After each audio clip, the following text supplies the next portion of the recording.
ಕರ್ಕೊಂಡು ಬಾರೋ ತಮ್ಮ ಮಾಸ್ತರನ ಪೇಪರ್ ಬರಿಲಾಕ, ಈಗಿನ ಹುಡುಗರು ಸಾಲಿ ಕಲಿತಾರ ದನ ಕಾಯುದಕ್ಕ.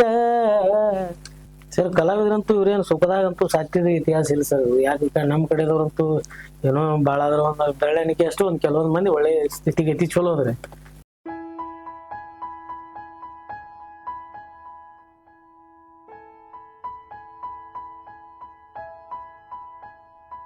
ಕರ್ಕೊಂಡು ಬಾರೋ ತಮ್ಮ ಮಾಸ್ತರನ ಪೇಪರ್ ಬರಿಲಾಕ. ಈ ಸಾಂಗ್ ನೀವು ಮೊಟ್ಟ ಮೊದಲ ಬಾರಿಗೆ ಯಾವಾಗ ಹಾಡಿದ್ರಣ? ಇದ್ರ ಕುರಿತು ಒಂದ್ ಸ್ವಲ್ಪ ನಮ್ಮ ವೀಕ್ಷಕರಿಗೆ ತಿಳಿಸ್ಕೊಡ್ರಿ. ಸರ್ ಇದು ನಾ 10th ಇದ್ದೀನ್ರಿ, 2003ರಾಗ. ನಾ 10th ಇದ್ದಾಗ್ರಿ. ನಂದು ಏನ್ ಸರ್ ಜರ್ನಿ ಸಾಲಿ ಹೋಗಿದ್ದ. ನಾ ಆಕ್ಚುಲಿ ಹೇಳ್ಬೇಕಂದ್ರೆ 7ನೇ ತರಗತಿ ತನಕ ಕರೆಕ್ಟ್ ಆಗಿ ಹೋಗಿದ್ರಿ.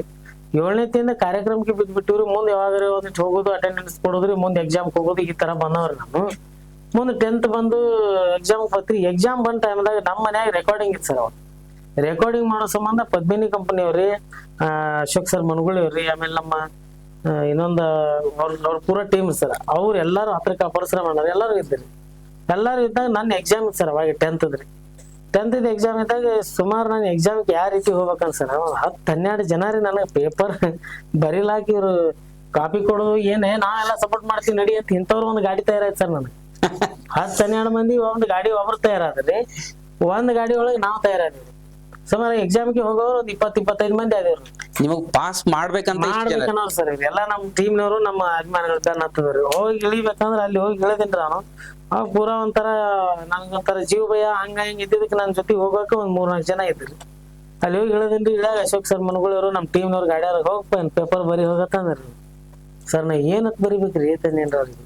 ನಾ ಶಾಲಿಗೆ ಹೋಗಿಲ್ಲ, ಸಬ್ಜೆಕ್ಟು ಗೊತ್ತಿಲ್ಲ, ಯಾವ್ದು ಅದ್ರ ಪಾಠಗಳು ಏನೇನು ಬಂದಾವತ್ತು ನನ್ಗೆ ಗೊತ್ತಿಲ್ಲ. ಎಕ್ಸಾಮ್ ಬರೀತೀರಿ, ನಾ ಏನಂತ ಬರೀಲ್ರಿ.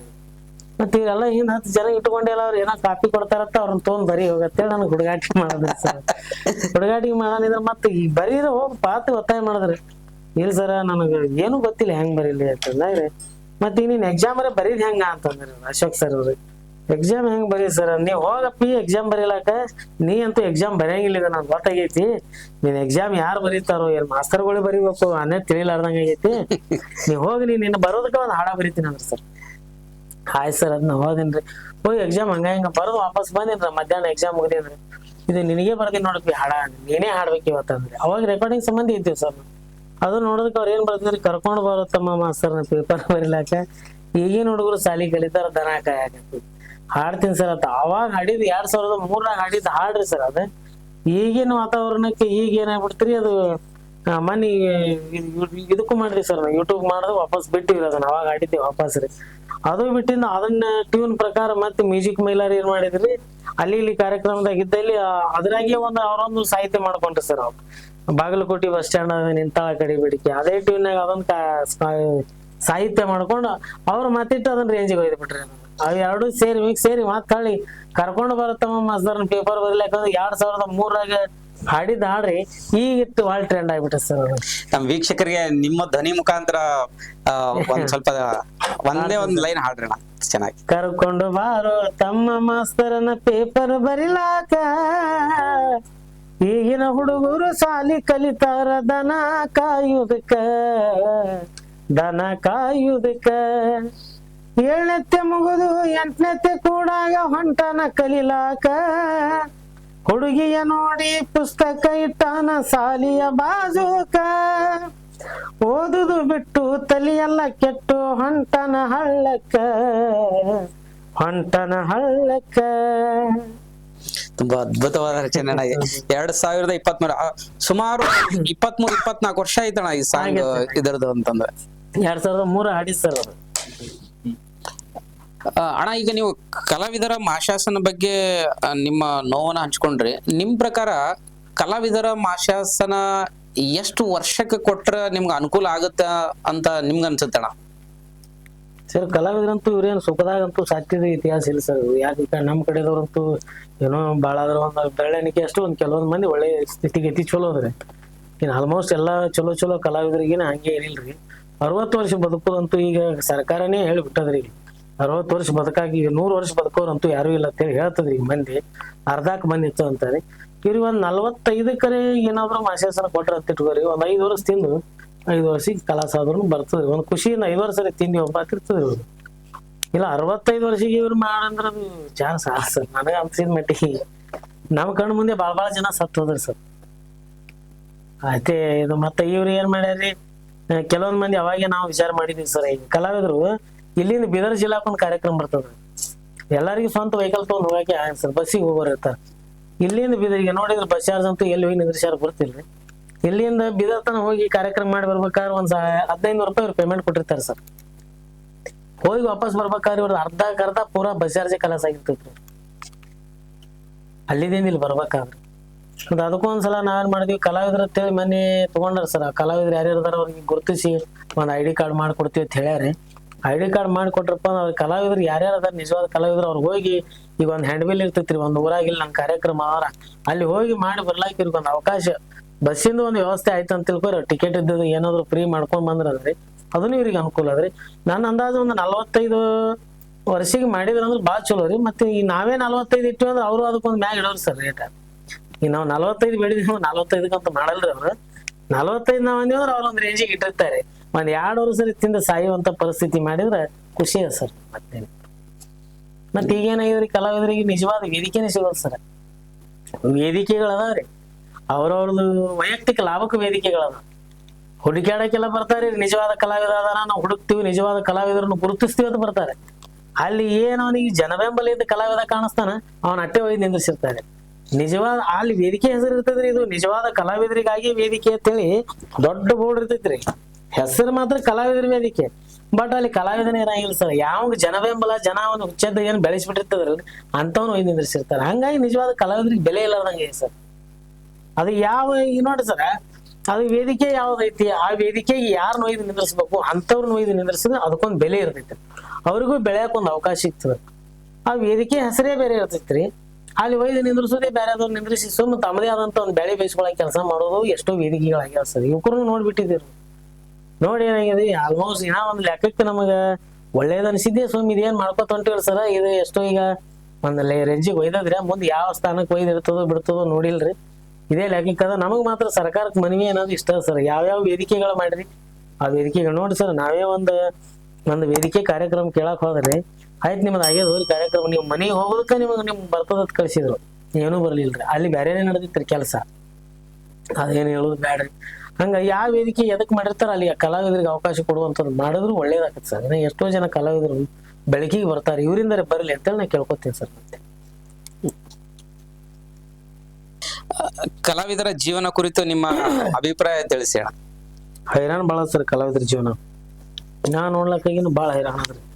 ಈಗ ನೋಡಿ ಸರ್ ಏನಾಗೈತ್ರಿ, ಇನ್ ಕೆಲವೊಂದು ಕಲಾವಿದರಿಗೆ ವೇದಿಕೆನೇ ಸಿಕ್ಕಿಲ್ರಿ. ನಾನ್ ನೋಡ್ಲಕ್ಕಾಗಿರಿ, ಅವ್ರು ಹಾಡೋದು ನೋಡ್ಬೇಕು, ಅವ್ರ ಇರ್ವಿಕೆ ನೋಡ್ಬೇಕಂದ್ರ ಸೂಪರ್ ರೀ. ಅವ್ರಿಗೆ ಎಲ್ಲಾದ್ರೂ ಒಯ್ದು ಒಂದ್ ಜಾಗದಾಗ ನಿಂದ್ರಿಸಿದ್ರೆ ಅವ್ರದೇ ನಮ್ಗೆ ಕೇಳಂಗ ಅನಿಸ್ತದ್ರಿ. ನಾವೇನು ಸಣ್ಣ ಕಲಾವಿದ್ರಿ ಸರ್, ನಾವು ಆಕ್ಚುಲಿ ಕಲಾವಿದ್ರ ದೇವ್ರು ಎಷ್ಟು ಕೊಟ್ಟಾನ ಅಷ್ಟ್ ಮಾಡ್ಕೋತ ಹೊಂಟಿದೀವ್ರಿ. ಇನ್ನು ಬೆಳೆಸ್ದವ್ರು ಜನರಿ ಇನ್ನೊಂದು ಊರಿಗೆ ಕಾರ್ಯಕ್ರಮ ಹೇಳ್ತಾರ್ರಿ. ಅವ್ರಿಗೆ ಹೆಂಗಾಗಿರ್ತದ ಸರ್, ಈ ಒಂದ್ ಊರಿಗೆ ಕಾರ್ಯಕ್ರಮ ಹೋಗ್ಬೇಕಂದ್ರ ಒಂದ್ 5 ಜನ ಇರ್ತಾರೆ, ಅವ್ರು 5-6 ಜನ ಇರ್ತಾರೆ. ಅಲ್ಲಿ ಕೊಡೋದೇ ಇವ್ರಿಗೆ ಕಾರ್ಯಕ್ರಮ ಕೊಡೋದು ಒಂದ್ ನೈಟ್ ಪೂರಾ ಹಾಡ್ಬೇಕು ಸರ್. ಅವ್ರು ಕಲಾವಿದ್ರು ಒಂದ್ ನೈಟ್ ಹಾಡ್ಬೇಕಂದ್ರ ಒಂದ್ 6,000 ರೂಪಾಯಿ ಮುಗಿಸ್ತಾರೆ. ಒಂದ್ 7,000 ಇವ್ರಿಗೆ ಕೇಳಿದ್ರು ಕೊಡಂಗಿಲ್ಲ ಸರ್ ದುಡ್ಡು. 6,000 ರೂಪಾಯಿ ಮುಗಿಸಿದ್ರ 6 ಜನ ಹೋಗಿರ್ತಾರೆ. 6 ಜನರೊಳಗ ಇವ್ರು ಪೆಟ್ಟಿಗೆ ಬಾಡಿಗೆ ತೆಗಿಬೇಕ್ರಿ. ಇನ್ನು ಅಲ್ಲಿ ಹೋಗಿ ಮುಟ್ಬೇಕಾದ್ರೆ ಒಂದು ಆಟೋ ಆಗ್ಲಿ ಒಂದ್ ಟಮ್ ಆಗ್ಲಿ ಮಾಡ್ಕೊಂಡು ಹೋಗಕ್ ಅದನ್ನ ಬಾಡಿಗೆ ತೆಗಿಬೇಕ್ರಿ. ಇಷ್ಟು ಬಾಡಿಗೆ ತೆಗೆದು ರಾತ್ರಿ 10 ಗಂಟೆಗೆ ಇವ್ರು 5 ನಿಮಿಷ ಬರೋದು ಲೇಟ್ ಆಯ್ತಂದ್ರಿ ಅಲ್ಲಿ ಇದ್ದವ್ರು ಕೆಲವೊಂದ್ ಜನ ಮಾತಾಡ್ತಿರ್ತಾರೆ ಸರ್, ಯಾವಾಗದು ಬರೋದು ಟೈಮ್ ಆದ ಟೇಬಲ್ ಅದ್ ನಿಮಗ ಬರ್ಬೇಕಪ್ಪ 10ಕ್ಕೆ ಬಂದ್ ಚಾಲೂ ಮಾಡ್ಬೇಕು, ರೊಕ್ಕ ನಾ ಪುಕಾಟ್ ಬರ್ತೀರಿ ಹರಾಮಿ ಬರ್ತೀರಿ ಈ ತರ ಅನ್ಸ್ಕೊಬೇಕ್ರಿ ಕಲಾವಿದರು. ಅಷ್ಟ್ ಅನ್ಸ್ಕೊಂಡ್ 10ಕ್ಕೆ ಹೋಗಿ ಚಾಲೂ ಮಾಡಿದ್ರಂದ್ರೆ ಸರ್ ಅವ್ರು 11, 12, 1, 2, 3, 4, 5, 6 ಇವ್ ಸುಮಾರು 8 ತಾಸು ಇವ್ರ ಕೆಲಸ ರೀ. ಹಲ್ಬಿದ್ ಹಲ್ಬದಂಗ್ರಿ. ಹೊರಗೆ ಒಂದೊಂದು ಏನೋ ಚಾಟ್ ಇದ್ದ ಕಾರ್ಯಕ್ರಮ ಹಚ್ಚಿರ್ತಾರಿ, ಅಲ್ಲಿ ಏನೋ ಎಲ್ಲೋ 1,000ದಾಗ ಒಂದ್ರಿ ಅದು. ಇಲ್ಲ ಅಂದ್ರೆ ತಂಡ್ಯಾಗ ಹಚ್ಬಿಟ್ರಂತೂ ನಿಮ್ಗೆ ಗೊತ್ತೇ ಸರ್. ಈಗಿನ ವಾತಾವರಣ ತಂಡಿ ಒಳಗೆ ಯಾರು ಹೊರಗೆ ಬರಬಾಡ್ರಿ ಸರ್ಕಾರೇ ಆದೇಶ ಮಾಡಿತ್ತು. ಅಂತ ತಂಡಿ ಒಳಗೆ ನಾವು ಕಾರ್ಯಕ್ರಮ ಮಾಡಿವಿ ಸರ್. ಅಂತ ತಂಡಿ ಒಳಗೆ ಇವ್ರು ಕಾರ್ಯಕ್ರಮ ಮಾಡಿದ್ರು ಮುಂದ್ ಕುಂದ್ರಾಗ ಜನರಿಗೆ ಅವಕಾಶ ಇರಂಗಿಲ್ರಿ. ಆದ್ರೆ ಕೆಲಸ ಏನಿರ್ತೈತಿ ಅಂದ್ರೆ ಕಲಾವಿದ್ರು ಅನ್ನೋ ದೃಷ್ಟಿಯಿಂದ ನೋಡ್ತಿರಂಗಿಲ್ಲ ಸರ್. ಅಲ್ಲಿ ಅವರು ಇವ್ರೊಂದು ಆಳ್ ಮನುಷ್ಯರು. ಇವ್ರಿಗೆ ನಾವು 5-6 ಸಾವಿರ ರೂಪಾಯಿ ಪೇಮೆಂಟ್ ಕೊಟ್ಟು ಕಳ್ಸಿ ಅಂದ್ರೆ ಇವ್ರಿಗೆ ಕೆಲಸ ತಗೋಬೇಕು. ನಾವು ಸ್ವಲ್ಪ ತಂಡ್ಯಾಗಿ ಹಿಂಗ ಏನೋ ಒಬ್ರು ಕೈ ಕಟ್ಕೊಂಡ್ ಕೂತ್ರಂದ್ರು ಅದಕ್ಕೆ ಕುಂದ್ರಾಕ್ ಬಂದ್ರಿ ಏನೇನ್ ಬಂದಿರಿ ನೀವು ಚಾಲೂ ಮಾಡ್ರಿ. ಅವ್ರ ತ್ರಾಸ ಯಾರು ನೋಡಂಗಿಲ್ಲ ಸರ್. 8 ತಾಸು ಒಬ್ಬ ಮನುಷ್ಯ ಕಂಟಿನ್ಯೂ ಹಾಡಿದ್ನಂದ್ರೆ ಅವನ ಹಾಲತ್ ಏನಾಗ್ಬೇಕ್ರಿ, ಅವನ ಪರಿಸ್ಥಿತಿ ಅನ್ಬೇಕು. ಮತ್ತ್ ಬೆಳಿಗ್ಗೆ ಇವ್ರು 8 ತಾಸು ದುಡ್ದೀವಿ ಅನ್ನೋದ್ರೂ ಆ 8 ತಾಸು ದುಡ್ದದಕ್ಕೆ ಮೈ ತುಂಬಾ ಪಗಾರ ಇಲ್ರಿ. ಭಾಳ ಆದ್ರೆ ಒಂದು 6,000ದಾಗ ಟಮ್ ಬಾಡಿಗೆ ಅವ್ರದ್ದು ಪೆಟ್ಟಿಗೆ ಬಾಡಿಗೆ ತೆಗೆದು ಎಲ್ಲ ಇವ್ರ ಮೈಗೆ ಬರ್ಬೇಕಾದ್ರೆ ಒಂದು 700-800 ರೂಪಾಯಿ ಬಂದಿರ್ತದೆ ಸರ್. ಇದನ್ನ ತೊಗೊಂಡ್ ಅವ್ರ ಮನೆಗೆ ಹೋಗ್ಬೇಕ್ರಿ. ಇದು ಒಂದ್ ಸೈಡ್ ಕಲಾವಿದ್ರ ಜೀವನ ಆಯ್ತು ಸರ್. ಇನ್ನು ಕೆಲವೊಂದು ಕಲಾವಿದರದಾರಿ ಯಾರಾದ್ರೂ ನಮ್ಮನ್ನ ಕರೆದ್ರೆ ಸಾಕಪ್ಪ ಅನ್ನುವಂತ ಹಾಲತ್ಲೆ ಅವ್ರಿಗೆ ಕರೆದು ವೇದಿಕೆ ಕೊಟ್ಟರೆ ಸರ್ ಅವ್ರಂತ ಕರೆಕ್ಟ್ ಶುದ್ಧವಾಗಿ ಹಾಡಂತವ್ರು ಯಾರು ಇಲ್ರಿ. ಮತ್ತ ಅಂತ ಕಲಾವಿದ್ರು ನೋಡೇನ್ರಿ. ಅವ್ರಿಗೆ ವೇದಿಕೆನೇ ಇಲ್ಲ ಸರ್. ಇನ್ನೊಂದ್ ಏರಿಯಾದಾಗ ಬಂದಿರ್ತಿದ್ರಿ ಯಾರೋ ಒಬ್ರು ದೊಡ್ಡ ಅವ್ರ ಮನಿ ಪುಣ್ಯತಿಥಿ ಮಾಡಿದವ್ರು ಏನೋ ಮಾಡಿದವ್ರು ಅವ್ರಿಗೆ ಕರ್ಸಿದ್ರ ಅಂದ್ರಿ ಅಲ್ಲಿ ಹೋದ್ರಪ್ಪ ಅಂದ್ರೆ ಅವ್ರಿಗೆ ಯಾವಾಗ ನಾವು ಒಂದ್ ಪಾಳೆ ಸಿಗ್ತದತ್ತೆ ಕೈ ಕಟ್ಕೊಂಡ್ ಕುಂದಿರ್ಬೇಕ್ರಿ. ಅದಕ್ಕೊಂದ್ 20 ಮಂದಿಗೆ ಹೇಳ್ಬೇಕು, ನಾನು ಒಂದ್ ಹಾಡ್ತೀನಿಪ್ಪ ಹೇಳು ವೇದಿಕೆ ಹೆಸರು ಕೊಡೋದು. ಆ ಊರನ್ನವ್ರಿಗೆ ಯಾವಾಗ ಗಂಟು ಬೀಳೋದು. ಅಲ್ಲಿ ಹೋಗಿ ಅವ್ರಿಗೆ ವೇದಿಕೆ ಹೆಸರು ಕೊಟ್ಟಿದ್ದು ಮುಂಜಾನೆ ಅಂತ ನಾ ನಿನ್ನೆ ಒಂದ್ ಹಾಡೀನ್ರಿ ಮತ್ ನಮಗೇನ್ರ ಸಂಭಾವನೆ ಕೊಡ್ರಿ ಅಂದ್ರೆ ಅವ ರೊಕ್ಕ ಕೊಡೋ ಅವನಿಗೆ ಕೇಳ್ತಾನ್ರಿ, ಯಾವಾಗ ಹಾಡಿದಿ ನೀ ಹಾಡೋದು ನಾನು ನೋಡೇ ಇಲ್ಲ. ಇವಾಗ ಟೈಮ್ ಸಿಕ್ಕಿದೆ 5 ನಿಮಿಷ ರೀ. 5 ನಿಮಿಷ ಅವ ಮತ್ತ ಅವ್ ರೊಕ್ಕ ಕೊಡ ಇವನ್ ಹಾಡೋದ್ ನಾ ನೋಡೇ ಇಲ್ಲ. ಮುಂದಿನ ಸಲ ಬಾ ಇನ್ನೊಂದ್ಸಲ ಹಾಡಾಕತ್ತಿ ಕೊಡ್ತೀನಿ. ಈಗ ತಗೊಂಡ್ ಹೋಗತ್ತ 50 ರೂಪಾಯಿ ಬಸ್ ಚಾರ್ಜ್ ಕೊಟ್ಟಿದ್ದು ನಾನು ನೋಡಿದ್ದ. ಮತ್ ಇಂಥದ್ ಏನ್ ಸರ್ ಕಲಾವಿದ್ರ ಜೀವನ. ಇನ್ ಇವ್ರ ಕಲಾವಿದರಿಗೆ ಏನ ಕೆಲವೊಂದ್ ಮಂದಿ ಕಲಾವಿದ್ರು ಇದ್ರಾಗ ಏನ್ ಸರ್ ಜೀವನದಾಗ ಒಂದ್ ಹುಟ್ಟು ಬಂದಿವ್ರ ಯಾವಾಗಾದ್ರೂ ಸಾವಂತೂ ಬೆನ್ನಿ ಕಟ್ಕೊಂಡೆ ಬಂದಿರ್ತೀವಿ. ಯಾರೋ ಈಗ ನೋಡ್ರಿ ಯಾರೋ ವೇದಿಕೆ ಹಾಕೋರು, ಯಾರೋ ದುಡ್ಡು ಕೊಟ್ಟು ಕರ್ಸೋರು, ಯಾರೋ ವೇದಿಕೆ ಹಾಕೋರು, ಯಾರೋ ದುಡ್ಡು ಕೊಡೋರು ಅವ್ರೇ ಸರ್. ಅವ್ರಿಗೆ ನಾವು ಹಾಳಾಗಿ ದುಡಿಬೇಕು. ನಾವು ಬೇಡದವ್ರು ದುಡ್ಡು ಕೊಡ್ತಿರ್ತಾರೆ. ಬೇಡದಟ್ನವ್ರು ದುಡ್ಡು ತಗೊಂಡ್ ಅವ್ರ ವೇದಿಕೆ ಮ್ಯಾಗ ಅವ್ರ ಮೈಕ್ ಸಟ್ಟ, ಅವ್ರದೇ ಊಟ, ಅವ್ರದೇ ಎಲಿ ಅಡಿಕೆ, ಅವ್ರದೇ ನಾವೆಲ್ಲಾ ಮಾಡ್ಕೊಂಡು ಹೋಗಿ ಅಲ್ಲಿ ನಮಗ್ ಕೆಲಸ ಇಟ್ಟಿರ್ತದೆ ಸರ್. ಒಂದಿನ ಹೋಗುದು ರಾತ್ರಿ 10-11 ಗಂಟೆ ಸ್ಟಾರ್ಟ್ ಮಾಡುದು, ಬೆಳಿಗ್ಗೆ 6 ಗಂಟೆಗೆ ನಮ್ಮ ಊರಿಗೆ ನಾವು ಹೋಗುದು. ಇಂಥದ್ರಲ್ಲಿ ಇನ್ನು ಕಲಾವಿದ್ರ ಜೀವನ ಹೆಂಗಾಗಿತ್ತು ಅಂದ್ರೆ ಅವ ಬಂದ್ರೆ ನಾವು ಬರಂಗಿಲ್ಲ, ಕಾಂಪಿಟೇಷನ್ ಆ ವ್ಯಕ್ತಿ ಬಂದ್ರೆ ನಾವು ಬರಂಗಿಲ್ಲ. ಇವ್ರಿಗೆ ಏನ್ ಖರ್ಚು ಮಾಡೋರ ಏನಿಲ್ರಿ. ಇವ್ರಿಗೆ ಎಷ್ಟು ದೇವ್ರ ವಿದ್ಯೆ ಕೊಟ್ಟಿರ್ತಾನ, ಬುದ್ಧಿ ಕೊಟ್ಟಿರ್ತಾನೆ, ಇವ್ರ ಕಲೆ ಪ್ರದರ್ಶನ ಮಾಡ್ತಿರ್ತಾರ. ಅವ್ರಿಗೆ ಎಷ್ಟು ಕೊಟ್ಟಿರ್ತಾನ ಅವ್ರು ಮಾಡ್ತಿರ್ತಾರ. ಜನರಿಗೆ ಮನಸ್ಸಿಗೆ ಯಾರು ಇವತ್ತು ನೋಡ್ರಿ ಸರ್, ಜನರಿಗೆ ನಾ ಕೆಟ್ಟವನೇ ಅನ್ನೋ ಅವ್ರ ಮನಸ್ಸಿನ ಬಿಂಬಿಸ್ ಬಿಟ್ಟಿದ್ದೆ ತಿಳ್ಕೊರಿ. ನಾ ಎಷ್ಟೇ ಚಂದ ಹಾಡಿದ್ರು ಮಂದಿಗೆ ನಾ ಚಂದೇ ಹಾಡಿಲ್ಲ ಅನ್ನೋರೇ ಅದು. ಹಂಗ ಅವ್ರು ಜನ ಕರೆಸಿದವ್ರು ಅವ್ರ ಮನಸ್ಸಿಗೆ ಯಾರು ಚಲೋ ಹಾಡ್ತಾರ ಏನ್ ಹಾಡ್ತಾರ ಅವ್ರ ಮನಸ್ಸಿಗೆ ತೃಪ್ತಿ ಪಟ್ಕೊಂಡು ಹೋಗ್ತಿರ್ತಾರೆ. ಈ ಕಲಾವಿದರಾಗಿ ಅವ ಬಂದಾರಂದ್ರೆ ನಾವ್ ಬರಂಗಿಲ್ಲ, ಇವ್ರು ಬಂದಾರಂದ್ರೆ ನಾವ್ ಬರಂಗಿಲ್ಲ. ಹಿಂಗ ಎಷ್ಟೋ ಕಲಾವಿದ್ರು ಏನಾಗೈತ್ರಿ, ಒಬ್ಬರು ಕಾರ್ಯಕ್ರಮ ಸುಳ್ಳು ಮಾಡಿ ಮತ್ತೊಬ್ಬರ ಕಾರ್ಯಕ್ರಮ ಹೋಗಿ ಮಾಡೋದು. ಇದು ಕಲಾವಿದ್ರ ಜೀವನ ಒಂದ್ ರೀತಿ ಆಗೈತೆ ಸರ್. ಹಿಂಗ ಎಷ್ಟೋ ವೇದಿಕೆ ಆಗ್ಯಾವ್ರಿ. ಅವ ಬರಂಗಿಲ್ಲ ಇವ್ರು ಬರಂಗಿಲ್ಲ. ಈಗ ನಾವ್ರು ನಮ್ ಸಹ ಕಲಾವಿದ್ರು ಅವ್ರು ವೈಯಕ್ತಿಕ ಏನದಾವ ಏನೂ ಗೊತ್ತಿಲ್ಲ. ಆದ್ರೆ ಆ ಕಲಾವಿದ್ರು ಬಂದಾರಂದ್ರೆ ನಾವ್ ಬರಂಗಿಲ್ಲ. ನೀವೇನು ವೇದಿಕೆ ಹಾಕೋರ, ನೀವೇನು ಪೇಮೆಂಟ್ ಕೊಡೋರ, ನಿಮ್ದೇನ್ 10 ರೂಪಾಯಿ ಅವ್ರಿಗೆ ಖರ್ಚು ಮಾಡೋರ, ಇಲ್ಲ ನೀವೇನ್ರ ಚಾಗಿ ಕುಡಿಸ್ತೀರ, ಏನಿಲ್ರಿ. ನಿಮ್ಮಷ್ಟು ನೀವು ಬಂದ್ ಮಾಡೋದು, ಅವ್ರಷ್ಟಕ್ಕ ಅವ್ರು ಬಂದ್ ಮಾಡೋದು. ಎಷ್ಟಕ್ಕೂ ಈ ಕಲಾವಿದ್ರ ಜೀವನ ಅರ್ಧ ಹಾಳಾಗಿ ಬಿಟ್ಬಿಟ್ಟೈತ್ರಿ. ಇನ್ನು ಸರ್ಕಾರ ಏನ್ರಿ ಈ ಕಲಾವಿದರಿಗೆ ಕಣ್ ತೆರೆದು ನೋಡಿ ಏನೋ ಹಿಂಗದಾರಪ್ಪ ಇವ್ರಿಗೆ ಏನ್ರಿ ಮಾಡೋನೇನು, ಮೂಲ ಸಾಂಸ್ಕೃತಿಕ ಕಾರ್ಯಕ್ರಮಗಳು ಮಾಡೋರೇ ಕಲಾವಿದರು. ಇವತ್ತು ನೋಡ್ರಿ ಸರ್, ಸತ್ತಲ್ಲಿನೂ ಬೇಕ್ರಿ ನಾವು. ಇವತ್ತು ಒಳ್ಳೆ ಕಾರ್ಯಕ್ರಮಗಳಿಗೆ ಬೇಕು, ಎಲ್ಲದಕ್ಕೂ ಬೇಕು. ಒಂದು ಗುಡಿ ಗುಂಡಾರದಾಗಾದ್ರೂ ಕಾರ್ಯಕ್ರಮ ಬೇಕ್ರೆ. ಇಂಥವಕ್ಕೆ ಸರ್ಕಾರ ಕಣ್ ತಿರುಗಿ ನೋಡಲ್ಲ ಸರ್. ಈ ಕನ್ನಡ ಮತ್ತು ಸಂಸ್ಕೃತಿ ಇಲಾಖೆ ವತಿಯಿಂದ ಯಾವ್ದು ಅನುಕೂಲಗಳು ಬರ್ತಾ ಇದೆ? ಕನ್ನಡ ಮತ್ತು ಸಂಸ್ಕೃತಿ ಇಲಾಖೆಯವರು ಇವ್ರು ಆಡಳಿತ ನಡೆಸೋರೆ ಸರ್ಕಾರದವರು ಯಾರಿಗೋ ಎಲ್ಲೋ ಬಿದ್ದವ್ರಿಗೆ ಮನಿ ಕೊಡಾಕತ್ಬಿಟ್ಟಾರ. ಒತ್ಕೊಂತೀರಿ ಸರ್, ಮನಿ ಕೊಟ್ಟಾರ. ಯಾರಿಗೆ ಜಮೀನ್ ಇಲ್ಲ ಅವ್ರಿಗೆ ಏನೋ ಹುಡುಕಾಡಿ ಜಮೀನ್ ಕೊಡ, ಆ ಜಮೀನ್ ತಗೋಬೇಕಾದ್ರು ಇವ್ರು ಎಲ್ಲೆಲ್ಲಿ ಮಾಡಿ ಕಂತ್ರಾಡ ಮಾಡಿ ತಗೊಂಡಿರ್ತಾರೆ. ಕಲಾವಿದರಿಗೆ ಅಂತೇಳಿ 65 ವರ್ಷಕ್ಕೆ ಮಾಸಾಸನ ಇಟ್ಟಾರ ಸರ್. 65 ವರ್ಷ ಕಲಾವಿದರು ಬದುಕುದು ಇತಿಹಾಸ ಇಲ್ರಿ ಈಗಿನ ವಾತಾವರಣಕ್ಕ. ಕಲಾವಿದರು ಮೂಲ ಸ್ಟಾರ್ಟಿಂಗ್ ಬೆಳೆದ್ ಬರ್ಬೇಕಾದ್ರೆ ನಿದ್ದಿಗೆಡ್ಬೇಕ್ರೆ ಎಲ್ಲೋ ರಸ್ತಾದಾಗ ತಿನ್ಬೇಕು, ಯಾರ್ದೋ ಏನೋ ಶುಗರು BP. ಈಗ 10-12 ವರ್ಷದವ್ರಿಗೆ ಶುಗರ್ ಚಾಲೂ ಆಗಿಬಿಟ್ಟಾರ ಸರ್. ಈಗ ಇಂಥ ಕಲಾವಿದರಿಗೆ 65 ವರ್ಷದವ್ರು ಸರ್ಕಾರದವ್ರು ಇವ್ರು ಮಾಶಾಸನ ಕೊಡ್ತಾರಂದ್ರೆ ತಿಂದು ಸಾಯೋರು ಯಾರದಾರ ಸರ್? ಈಗ 65 ವರ್ಷ ಬದುಕುವಂತ ಕಲಾವಿದರು ಯಾರದಾರಿ? ಇವ್ರು ದುಡಿಬೇಕು, ರಾತ್ರಿ ಹಗಲ ಕುಡಿ ಮಾಡ್ಬೇಕು. ಬಾಳ ಆದ್ರೆ 40-50 ವರ್ಷಿಗೆ ಏನೋ ಅಂತವಿಂತ ಹ್ಯಾಬಿಟ್ ಚಟಗಳು ಇವ್ರಿಗೆ ಆಗಿ ಆಯುಷ್ಯನೇ 51 ಬಂದ್ 50 ನಿಂತು ಬಿಟ್ಟದ ಸರ್. ಅವಾಗ ಏನೋ 100 ವರ್ಷ ಬದುಕ್ತಿದ್ರತ್ರಿ, ಈಗ 50 ವರ್ಷಕ್ಕೆ ಬಂದದ್ರಿ. 65 ವರ್ಷ ಬದುಕವ್ರ ಯಾರಿ? 65 ವರ್ಷ ಇವ್ರು ಬದುಕಿದ್ರೆ ಮಾಶಾಸನ ಕೊಡೋರು ಯಾರು? ಮತ್ ಇವ್ರಿಗೆ ಎಲ್ಲಿ ಹಾಡಿರಿ? 30 ವರ್ಷದ ಹಿಂದಿನ ಇತಿಹಾಸ ಕೊಡ್ಬೇಕ್ರಿ ಸರ್ಕಾರದವ್ರಿಗೆ. ಮಾಶಾಸನಗೋಸ್ಕರ 30 ವರ್ಷದ ಹಿಂದೆ ನೀವ್ ಎಲ್ಲಿ ಹಾಡಿದ್ರಿ? ಅಲ್ಲಿಯೂ ಸರ್ಟಿಫಿಕೇಟ್ ತಗೊಂಬರ್ರಿ. ಅವಾಗ ಯಾರು ಸರ್ಟಿಫಿಕೇಟ್ ಕೊಡ್ತಿರ್ಬೇಕು ಸರ್ ಇವ್ರಿಗೆ? ಎಲ್ಲೋ ಕರದಾರ ಅಂದ್ರೆ ಹೋಗಿ ಹಾಡುದೇ ವಾಜಿ. ಇನ್ನು ಸರ್ಕಾರದವ್ರನ್ನೇ ಗುರುತಿಸ್ತಾರಲ್ರಿ, ಕಲಾವಿದರನ್ನು ಗುರುತಿಸುವಂತ ಶಕ್ತಿ ಇವ್ರ ಬಲ್ಲಿಯಲ್ಲಿ ಇರ್ತೈತ್ರಿ.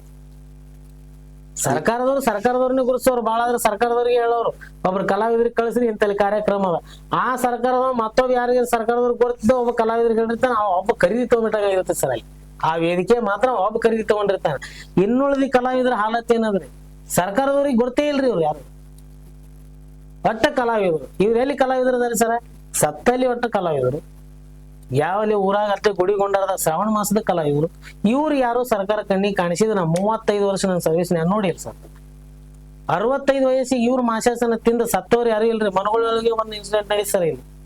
ಇಲ್ಲಿ ನಿಂಗಪ್ಪ ಹಡಪದನಂತವ್ರು ಹಾಡ್ತಿದ್ರಿ. ಮೊದಲು ಭಜನಾ ಬಸಕೊಂಡಪ್ಪ ಗೌಡ್ರ ಟಿವಿನಾಗ ಹಾಡಂತವ್ರಿಗೆ ಮಾಶಾಸನ ಯಾವಾಗ ಆರ್ಡರ್ ಆಗಿ ಬಂತ ಗೊತ್ತೇನ್ ಸರ್? ಅವ್ರ ಹೆಣ ಹಿಂಗ್ ಗಾಡಿ ಕೂತಿತ್ತು, ಅಲ್ಲಿ ಪೋಸ್ಟ್ ಆಫೀಸ್ನಾಗ ಮಾಶಾಸನ ಬತ್ರಿ. ಅಯ್ಯೋ, ಯಾರು ತಿಂದ್ರಿ? ಇಲ್ರಿ. ಇನ್ನು ಎಷ್ಟೋ ಜನ ನನ್ನ ಕಣ್ಣಿಗೆ ಕಂಡಿದ್ ಎಷ್ಟೋ ಹಿರಿ ಕಲಾವಿದ್ರು ಅದಾರ ಸರ್. ಇದಕ್ಕಾಗಿ 2009-10 ಒಂದು ಟೀಮ್ ಕಟ್ಕೊಂಡು ಒಂದು ಹೋರಾಟ ಮಾಡಿ ಏನಾದ್ರು ಮಾಡ್ಬೇಕು, ಇದಕ್ಕೆ ಸರ್ಕಾರದ ಗಮನ ತೋರಿಸ್ಬೇಕು. ಯಾವ್ದಕ್ಕ ಬೇಕಂದ್ರೆ ಸ್ಟ್ರೈಕ್ ಮಾಡಕ್ ಬೆಂಗಳೂರು ಕೂಡ ಹೊಕ್ಕಾರೆ ಸರ್. ಈಗ ಎಲ್ಲಾರ್ಗಿ ಸಾಮಾನ್ಯವಾಗಿ ಮಾತಾಡ್ತೀನಿ, ಏನು ಸಂಬಂಧ ಇಲ್ಲಾರ್ದವ್ರಿಗೆ ಈ ಅಮೌಂಟ್ ಕೊಟ್ಕೊಟ್ಟು ಸರ್ಕಾರ ನಡ್ಸಾಕತ್ತಾರ. ಕಲಾವಿದ್ರಿಗೆ ಒಂದ್ 2,000-3,000 ಹೆಚ್ಚಿಗೆ ಮಾಡಕ್ ಏನಾಗೈತ್ರಿ? ನಮ್ಮ ಈ ಹಿಂದ್ ಹಿರಿಯರು ಮಾಡಿದಂತ ಒಳ್ಳೆ ಸಂಸ್ಕೃತಿನ ಅಳಿಸುವಂತವ್ರಿಗೆ ಎಷ್ಟೋ ಕೊಡಾಕತ್ತೈತಿ. ನಿಜವಾಗ್ಲೂ ಇದು ಬಹಳ ನೋವಿನ ಸಂಗತಿ ಅಣ್ಣ. ಅದು ಕೊಟ್ಟಿಲ್ಲ ಸರ್, ಕಲಾವಿದರಿಗೆ ಏನು ಕೊಟ್ಟಿಲ್ಲ. ಕಲಾವಿದ್ರು ನೋಡಾಕತ್ತಿಲ್ಲ. ಇವತ್ತಿನವರೆಗೂ ಯಾವ್ದಾದ್ರು ಒಂದು ಆಫೀಸ್ನಾಗ ಹೋಗಿ ಕಲಾವಿದ್ರು ಏನೇ ಕೇಳಾಕ್ ಹೋಗ್ಲಿ, ಏನ್ ಮಾಡ್ತೀನಿ ನೀನೇ ಹಾಡ್ತೀನ ಯಾವ್ರವನಿ ಇಂಥ ಪೊಸಿಷನ್ ಅನಿಸ್ಕೊಂಡು ಬಂದಿದ್ದು ಅದ.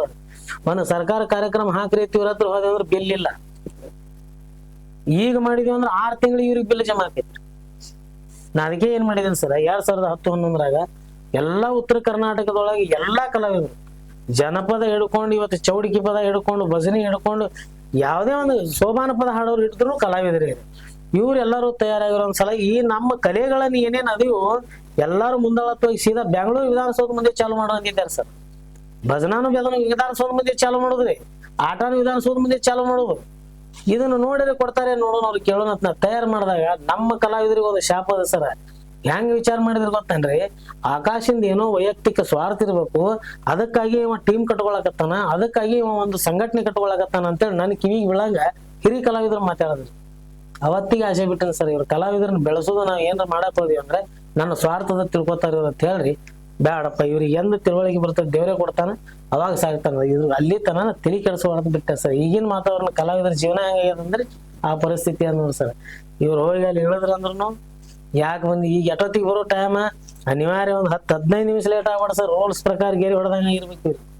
ಅಂತ ಕಲಾವಿದರ ಜೀವನ ಸರ್. ಇವೆಲ್ಲ ಸರ್ಕಾರದವರು ನೋಡಿಲ್ರಿ, ಇವರಿಗೆ ಯಾರು ಇಲ್ರಿ. ನಮ್ಮನ್ನೇ ಸರ್ಕಾರದವ್ರು ನೋಡಿಲ್ರಿ. ಎಷ್ಟೆಲ್ಲ ಹೆಸರು ಅದಂದ್ರ ಬೆಂಗಳೂರೊಳಗೆ ಕೂತು ಒಂದು ಆಫೀಸರ್ ಒಬ್ರು ಫೋನ್ ಮಾಡಿದ್ರ, ಆಕಾಶ್ ಮನಗುಳಿಯವ್ರಿಗೆ ಯಾಕೆ ಕಾರ್ಯಕ್ರಮ ಕೊಟ್ಟಿಲ್ಲ ಅಂತ ಕೇಳಿದ್ರ, ಒಬ್ರು ಆಫೀಸರ್ ಹೇಳಿದ್ರೆ ಅವ್ನಿಗೆ ಏನ್ ಕಮ್ಮಿ ಆಗೈತ್ರಿ, ಅವ್ ಹೊರಗೆಲ್ಲ ಬೇಡಿಕೆ ಕಲಾವಿದ ಅದಾನ, ಅವನಿಗೇನ್ ಸರ್ಕಾರದ ಕೆಲಸ ಅಂತ ಕೇಳಿದ್ದು ನನ್ನ ಮುಂದೆ ಇತಿಹಾಸ ಅದ. ಮತ್ತೆ ಇನ್ನುಳಿದ ಸಾಮಾನ್ಯ ಕಲಾವಿದರಿಗೆ ಏನ ಸರ್, ನಾವೊಬ್ಬ ಅವ್ರಿಗಿಂತಲೂ ಸಣ್ಣ ಕಲಾವಿದ ಸರ್. ಅವ್ರಿಗೆ ಮುಟ್ಟಿಲ್ರಿ, ಸಾಕು ನೋಡೋಣ ಆ ಕಣ್ಣಿಲ್ಲ ನೋಡ್ತೀನಿ ಅಂದೇನು ಸರ್. ಇದು ಏನಾಗ್ಬೇಕ್ರಿ ಸಿಸ್ಟಮ್? ಕಲಾವಿದ್ರೇ ಒಂದ್ಸಲ ಇವ್ರು ಒಂದ್ ಟೀಮ್ ಮಾಡ್ಕೋಬೇಕು ಸರ್. ಇವ್ರೇ ಆದಂತ ಒಂದು ಗಟ್ಟುಮುಟ್ಟಾಗಿ ಸರ್ಕಾರಕ್ಕೆ ಇವ್ರು ಕೇಳ್ಬೇಕ್ರಿ, ನಾವ್ ಏನು ಅಂತ ಹೊಲಸ ಕೆಲಸ ಮಾಡಿ ನಿಮಗ್ ದುಡ್ಡು ಬೇಡಾಕತ್ತಿಲ್ಲ, ಒಳ್ಳೆ ಕೆಲಸನೇ ಮಾಡಾಕತ್ತೀವಿ, ನಮ್ಮ ಕಲಾವಿದ್ರಿಗೆ ಒಂದ್ ಸ್ವಲ್ಪ ಹಳ್ಳಿ ನೋಡ್ರಿ. ಸರ್ಕಾರದವ್ರು ಯಾಕೆ ನೋಡ್ತಿಲ್ಲ ಇವ್ರು ಒಂದ್ಸಲ ಕೇಳೋತನ ಮಾತ್ರ ಸರ್ಕಾರ ಗುರ್ತಾಗಲ್ಲ ಸರ್. ಸರ್ಕಾರ ಏನು ಯಾವ ವಿಚಾರ ಮಾಡಿರ್ತೈತಿ ಅಂದ್ರೆ ಇವ್ರೇನ್ ಕಲಾವಿದ್ರು ಬಂದ್ ನಮ್ಗೇನು ಏನು ಲೆಕ್ಕದಾಗಿಲ್ಲ ಅನ್ನೋ ಲೆಕ್ಕ ತಿಳ್ಕೊಂಡ್ಬಿಟ್ಟಾರ ಸರ್ ಅವ್ರು. ಇವ್ರು ಒಂದ್ಸಲ ಎಚ್ಚೆತ್ಕೊಂಡ್ ಎದ್ದ ಕಿಶನ್ ಸೀದಾ ಹೊಸು ಎಲ್ಲ ಅವ್ರ ಬಯಲಾಟ ಸಾಮಾನಿಗೆ ಹಾಕೊಂಡ್ ಒಂದ್ ವಿಧಾನಸೌಧ ಮುಂದ್ ಕೈ ನೇತ್ರ ತಿಳ್ಕೊರಿ, ಅವಾಗ ಮಾತ್ರ ಇವ್ರು ಹಳ್ಳಿ ನೋಡ್ತಾರೆ ಸರ್. ಅಲ್ಲಿ ತನಕ ಕಲಾವಿದರಿಗೆ ಯಾವುದೇ ಬೆಲೆ ಸಿಗಲ್ಲ. ನಿಜವಾಗ್ಲಣ್ಣ, ನಿಮ್ದು ಈ ನೋವಿನ ಮಾತುಗಳು ಈ ಸಂಬಂಧಪಟ್ಟ ಅಧಿಕಾರಿಗಳಿಗಾಗ್ಲಿ ಸರ್ಕಾರಕ್ಕಾಗ್ಲಿ ಮುಟ್ಟುತ್ತೆ ಅಂತ ನನ್ನ ಒಂದು ಭಾವನೆ ಇದೆ ಅಣ್ಣ. ಇದು ಆದಷ್ಟು ಬೇಗ ಪರಿಹಾರ ಆಗ್ಲಿ ಅಂತ ನಾನು ಕೇಳ್ಕೊತೀನಿ ಅಣ್ಣ. ನಮ್ ಕಡೆ ಸಮಾಜಕ್ಕೆ ತಮ್ಮ ಸಂದೇಶ ಏನ್ ಕೊಡಕ್ ಇಚ್ಛೆ ಪಡ್ತೀರಿ ಅಣ್ಣ? ಸಂದೇಶ ಕೊಡುವಷ್ಟು ದೊಡ್ಡವನು ಅಲ್ಲ ಸರ. ಅಭಿಪ್ರಾಯ ನಂದೇ ಆದಂತ ಒಂದು ಅಭಿಪ್ರಾಯ ಹೇಳ್ತೀನಿ ಅವ್ರಿಗೆ. ಈಗೇನಾಗಿ ಸರ, ಹಿಂದಿನ ನಮ್ದು ಕಲೆ ಸಂಸ್ಕೃತಿಗೆ ಏನ್ ಬಂದಿತ್ತಲ್ಲ, ನಮ್ಮ ಭಾರತ ಸಂಸ್ಕೃತಿನೇ ಸ್ವಲ್ಪ ಮಟ್ಟಿಗೆ ಅಳಿಕೆ ಹೊಂಟ್ಬಿಟ್ಟ ಸರ್ ಅಲ್ಲಿ ಇಲ್ಲಿ. ಈಗ ನಮಗೇನ್ ಬೇಕಾಗಿದೆ ಸರ್, ಮೊದಲು ನೋಡ್ರಿ ಮದುವೆ ಕಾರ್ಯಗಳಲ್ಲೆಲ್ಲ ಸೋಬಾನ ಪದ ಹಾಡ್ತಿದ್ರು ಸರ್. ಅವ್ ಸೋಬಾನ ಪದನು ಈಗ ಕೇಳಾರ್ದಂಗ ಆಗೈತಿ. ಅವೆಲ್ಲ ಹಾಡೋರು ಹೋಗ್ಬಿಟ್ಟಾರ್ರಿ. ಈಗ ಅವು ಕಣ್ಣಿಗೆ ಕಾಣಲ್ಲ, ಕಿವಿಗೂ ಕೇಳೋಲ್ಲ ಅವ್ರಿ. ಅದನ್ನು ಅಳಿಸ್ಕೊಂಡ್ ಸರ. ಈಗ ಸೋಬಾನ್ ಪದ ಆಡುವಂತವ್ರು ಯಾರು ಕಾಣಲಿಗ್ಯಾರ್ರಿ. ಅವಕೂರ್ನು ಉಳಿಸ್ಬೇಕು ಸರ್. ಈಗ ನಮ್ದು ನಮ್ದು ಏನೈತಿ ಅವಕೂರ್ನು ಉಳಿಸ್ಕೋಬೇಕ್ರಿ. ಆ ನಂತರ ಜೋಗುಳ ಪದ ಸರ್, ಒಂದು ಸಂಗೀತದಲ್ಲಿ ಶಕ್ತಿ ಅಂತದಂದ್ರಿ, ಒಬ್ಬ ನಗು ಮನುಷ್ಯನ ಅಳಿಸ್ತೈತ್ರಿ, ಒಬ್ಬ ಅಳುವ ಮನುಷ್ಯನ ನಗಸ್ತದ್ರಿ. ಅಷ್ಟು ಶಕ್ತಿ ಸಂಗೀತಕ್ಕೆ ಅದ ಸರ್. ಅದು ನಮ್ಮ ಹಿಂದಿನ ಸಂಸ್ಕೃತಿಗೆ ಏನ್ ಕಲೆ ಅದಲ್ರಿ, ಈ ಸಾಂಸ್ಕೃತಿಕ ಕಲೆಗಳಲ್ಲಿ ಜೋಗುಳ ಪದ ಆಡಿದ್ರೆ ಒಂದು ಅಳುವಂತ ಕೂಸು ಸಹಿತ ಮಲ್ಕೋತೈತಿ ಸರ್. ಈಗೆಲ್ಲಿ ಜೋಗುಳ ಪದ ಆಡ್ಸ್ತು ಸರ್, ಯಾವೂ ಇಲ್ಲ. ಅದನ್ನು ಮುಳಿಗ್ ಹೊಂಟ್ಬಿಟ್ಟ ಸರ್. ಅದು ಮುಳಿಗ್ ಹೋಗಿ ಈಗ ಹುಡುಗರ ಕೈಯಾಗ ಹಂಗ ನಡ್ದವ್ರಿ. ಈಗ ಇತ್ತಿತ್ತಲಾಗ ಬಂದಾಗ ಈಗ ನಾವು ವಿಚಾರ ಮಾಡ್ಲಕ್ಕ ಏನ ಸರ್, ಈಗ ಸ್ಕೂಲ್ ಒಳಗ ಅದು ಇದನ್ನ ಉಳಿಸ್ಕೊಂಡು ಹೋಗ್ಬೇಕಂದ್ರೆ ಮೈನ್ ಏನ್ ಮಾಡ್ಬೇಕು, ಸ್ಕೂಲ್ ಒಳಗೆಲ್ಲ ಅವ್ರದೇ ಆದಂತ ಸಬ್ಜೆಕ್ಟ್ ಮಾಡ್ಯಾರ ಸರ್. ಆ ಸಬ್ಜೆಕ್ಟ್ ಪ್ರಕಾರ ಇದು ಒಂದು ಸಂಗೀತದ ಸಬ್ಜೆಕ್ಟ್ ಹಾಕಿದ್ರ ಅಂತ ಇಟ್ಕೋರಿ, ಇದ್ರೊಳಗೆ ಸೋಬಾನ ಪದ ಚಿವಿ ಎಲ್ಲಾನು ಬಂದ್ಬಿಡ್ತಾವ ಸರ್. ಈಗ ಅದನ್ನು ಒಂದು ಮಾಡ್ಬೇಕ್ರಿ ಸರ್. ಬೇಕಲ್ಲ ಸರ್. ಈಗ ನಾವ್ ಆಡೋದ್ ಏನಾಗೈತ್ರಿ, ಹಿಂದಿನ ನಾವ್ ಒಬ್ರೇ ಈಗ ಭಜನಾ ಮಾಡೋದಲ್ಲ ಸರ್, ತಳದಿಂದ ಭಜನಾ ಮಾಡೋದವ್ರು ನೋಡಿ ನಾವ್ ಮಾಡಾಕತ್ತೀವ್ರಿ. ಅವಾಗೆಲ್ಲಾ ಭಜನಾ ಮಾಡೋದವ್ರು ಕನಕದಾಸರು, ಕಬೀರದಾಸರು, ಸಂತರು, ಶರಣರು ಇವರೆಲ್ಲಾ ಭಜನಾ ಮಾಡಿ ಅಲ್ಲೇ ನಿತ್ತಲ್ಲಿ ಪರಮಾತ್ಮ ಅಂತ ಹೊಲಸ್ಕೊಂಡಾರತ್ರಿ. ನಾವ್ ಇಲ್ಲಿದ್ದವ್ರನ್ನ ಹೊಲಸ್ಕೊಳ್ಳೋದು ನಮ್ಗೆ ಆಗಲಾಗೈತಿ. ಯಾಕಂದ್ರೆ ನಮ್ಮಲ್ಲಿ ಅಂತದ ಶಕ್ತಿ ಭಗವಂತ ಕೊಡ್ಬೇಕ್ರಿ. ಇನ್ನೊಂದ್ ಏನ್ ಮಾಡ್ಬೇಕು, ನಮ್ಮ ನುಡಿ ಏನೈತಲ್ಲ ಸರ್, ನಮ್ಮ ಇದ್ದಂತ ಭಾರತ ಸಂಸ್ಕೃತಿಯನ್ನು ಉಳಿಸ್ಕೊಳಕ ನಮ್ಮ ಹಿಂದಕ್ಕೆ ಏನ್ ಮಾಡ್ತಿದ್ರು, ಅವಾಗ ರಾಜಮಾಜರ ವೇದಿಕೆ ಮಾಡಿರ್ತಾರೆ ಸರ್, ಅಲ್ಲೆಲ್ಲಾ ಭರತನಾಟ್ಯ ಇಂಥವೆಲ್ಲ ಸಂಗೀತ ಕಾರ್ಯಕ್ರಮ ಅಂತೇಳಿ ಇಂಥವೆಲ್ಲಾನು ಈಗಿನ ಕೆಲವೊಂದ್ ಏನಾಗ್ಬಿಟ್ಟಾವ ಸರ್, ಉಳಿಸ್ಕೊಳ್ಳಾರ್ದಕ್ಕ ಕ್ಷಣಿಕ ಸುಖಕ್ಕೆ ಬೆನ್ನ ಹತ್ಬಿಟ್ಟೈತ್ರಿ. ಈ ಸದ್ಯ ಒಂದ್ ಏನೋ ಬಾರಿ ಅದು ಕೇಳ್ತು ಚಂದ ಅನಸ್ತಂದ್ರ ಅದಕ್ಕೆ ಒಂದು ಹುಯ್ಯ ಬೆನ್ ಹತ್ತಿ 1 ವರ್ಷ 2 ವರ್ಷ ಆವಿಷನ್ಯಾಗ ಕಲಾಸ್ ಡಂಪ್ ಬಿಟ್ಟು ಅದು ಯಾವ ರೀತಿ ಯಾವ ಟರ್ನಿಂಗ್ ಏನ್ ಪಾಯಿಂಟ್ ಕೊಡಾಕತ್ತದೋ ಜನರಿಗೆ ಗೊತ್ತಾಗ್ಬಿಟ್ಟ ಸರಿ. ಅಂಥವು ಮಾಡ್ಲಾರ್ದೇನೆ ನಮ್ಮ ಭಾರತೀಯ ಸಾಂಸ್ಕೃತಿಕ ಕಲೆ ಏನೈತಿ ಸರಿ, ನಾವು ಯಾವ ರೀತಿ ಮೊದಲು ಬೆಳೆದು ಬರ್ತಿದ್ವಿ ಅದನ್ನೆಲ್ಲ ಈಗ ನಾವು ಬೆಳೆಸ್ಕೊತ ಹೋದೇವ್ ಅಂದ್ರ ಮುಂದೆ ನಮ್ಮ ಹೆಸರನ್ನು ಬೆಳಿತೈತಿ ಸರ್. ನಾವ್ ಯಾವ ಕಲೆಗೆ ಬೆನ್ ಹತ್ತಿದ್ವಿ ಆ ಹೆಸರನ್ನು ಬೆಳಿತೈತಿ. ಹಿಂದೆ ಮಾಡಿದಂತ ಕಲೆಗಳನ್ನು ಮತ್ತೆ ಮುಂದೆ ನಾವು ಉಳಿಸ್ಕೊತ ಹೋಗ್ತೀವಲ್ಲ ಅನ್ನುವಂಥದ್ದು ನಮ್ಮಲ್ಲಿ ನಮ್ಮ ಭಾವನೆನೂ ಚಲೋ ಬರ್ತೈತ್ರಿ. ಉಳಿಸಿದೀವಪ್ಪ ಅನ್ನೋ ನಮ್ಮಲ್ಲಿ ಭಾವನೆನೂ ಬರ್ತೈತ್ರಿ. ಮುಂದೆ ಇದು ಭಾವನೆ ಸರ್ಕಾರದವರು ನೋಡಿ ಕಲೆಯನ್ನು ಬೆಳೆಸಿ ಉಳಿಸೋರು ಏನದಾರಲ್ರಿ, ಅವ್ರಿಗಿನ್ನು ಸಪೋರ್ಟ್ ಕೊಟ್ಕೋತ ಹೋದ್ರೆ ಇನ್ನಿಷ್ಟು ಬೆಳೆಸ್ತಾರ ಅನ್ನೋದು ನಮ್ದೊಂದು ಅನಿಸಿಕೆ ಸರ್. ಮತ್ತೇನು ಕಲೆ ಉಳಿಸ್ಬೇಕು ಬೆಳೆಸ್ಬೇಕಂದ್ರೆ ಎಲ್ಲಾರು ಕಲೆಯನ್ನ ಪಾಲಿಸ್ಬೇಕಾಗ್ಯ ಸರ್ ನಿಯಮಗಳನ್ನ. ಅದಕ್ಕಾಗಿ ಇದನ್ನ ಹಿಂದ್ ಮಾಡದಂತವು ಕೆಲವೊಂದುಗಳು ಏನ್ ನಾವು ನಮ್ಗೆ ಹಾಕಿಕೊಟ್ಟಾರ ಮಾರ್ಗ ರೀ, ಅವು ಮಾರ್ಗ ಏನ ಮುಂದೆ ಹಾಕೊಂಡು ಹೋಗೋಣ ಅನ್ನೋದು ನನ್ನೊಂದು ಅಭಿಪ್ರಾಯ ಸರ್. ನಿಜವಾಗ್ಲೂ ಅಣ್ಣ, ನಿಮ್ ಜೊತೆ ಮಾತಾಡೋದಕ್ಕೆ ತುಂಬಾ ಸಂತೋಷವಾಯ್ತು. ನಿಮ್ಗೆ ನಿಮ್ಮ ಸೋಮೇಶ್ವರ ಭಜನಾ ಮಂಡಳಿಗೆ ಇನ್ನೂ ಆದಷ್ಟು ಇನ್ನೂ ಎತ್ತರಕ್ಕೆ ಬೆಳಿಲಂತ ನಮ್ಮ ಕರ್ನಾಟಕ ಡಿಜಿಟಲ್ ಮಾಧ್ಯಮದಿಂದ ನನ್ನ ಕಡೆಯಿಂದ ಆಶಿಸ್ತೀನಿ ಅಣ್ಣ. ಧನ್ಯವಾದ ಸರ್. ಧನ್ಯವಾದಗಳು ಪ್ರವೀಣ್ ಅವರೇ. ನಮ್ಮನ್ನು ಚಿಕ್ಕ ಕಲಾವಿದನ ಹುಡುಕಿ ಇಲ್ಲಿಗೆ ಬಂದು ಇಷ್ಟೊತ್ತಿನ ನಮ್ಮ ಬಾಲ್ಯದ ಜೀವನ ಹಿಡ್ಕೊಂಡು ಮತ್ತು ಕಲಾವಿದರಿಗೆ ಒಂದು ಸಂದೇಶ ಮತ್ತ ಆ ಕಲಾವಿದರ ಸಿಹಿ ಕಹಿ ಘಟನೆಗಳು ಏನೇನಾದ್ರು ಅಂತ ಎಲ್ಲಾನು ಒಂದು ತಗೊಂಡು ನಿಮ್ಮ ಕರ್ನಾಟಕ ಡಿಜಿಟಲ್ ಮಾಧ್ಯಮದ ಮೂಲಕ ಜನರಿಗೆ ತಿಳಿಸಿದಂತ ಕೆಲಸ ಏನ್ ಮಾಡಾಕತ್ತೀರಿ, ಅದಕ್ಕಾಗಿ ನಿಮ್ಗೆ ಹೃತ್ಪೂರ್ವಕ ಧನ್ಯವಾದಗಳು. ಮತ್ತ ಈ ಡಿಜಿಟಲ್ ಮಾಧ್ಯಮ ಕರ್ನಾಟಕ ಡಿಜಿಟಲ್ ಮಾಧ್ಯಮ ಚಾನಲ್ ಏನೈತಿ ಎಲ್ಲರೂ ಸಬ್ಸ್ಕ್ರೈಬ್ ಮಾಡ್ರಿ. ಆಮೇಲೆ ಆ ಟೀಮಿಗೆ ಆಶೀರ್ವಾದ ಮಾಡ್ರಿ ಅಂತ ಹೇಳಿ ತಮ್ಮಲ್ಲಿ ಕೇಳ್ಕೊಂಡು ನಮ್ಮ 2 ಮಾತುಗಳು ಮುಗಿಸ್ತಾ ಇದ್ದೇವೆ. ನಮ್ಗೆ ಅವಕಾಶ ಕೊಡೋದಕ್ಕಾಗಿ ತುಂಬಾ ಥ್ಯಾಂಕ್ಸ್ ಅಣ್ಣ. Thank you.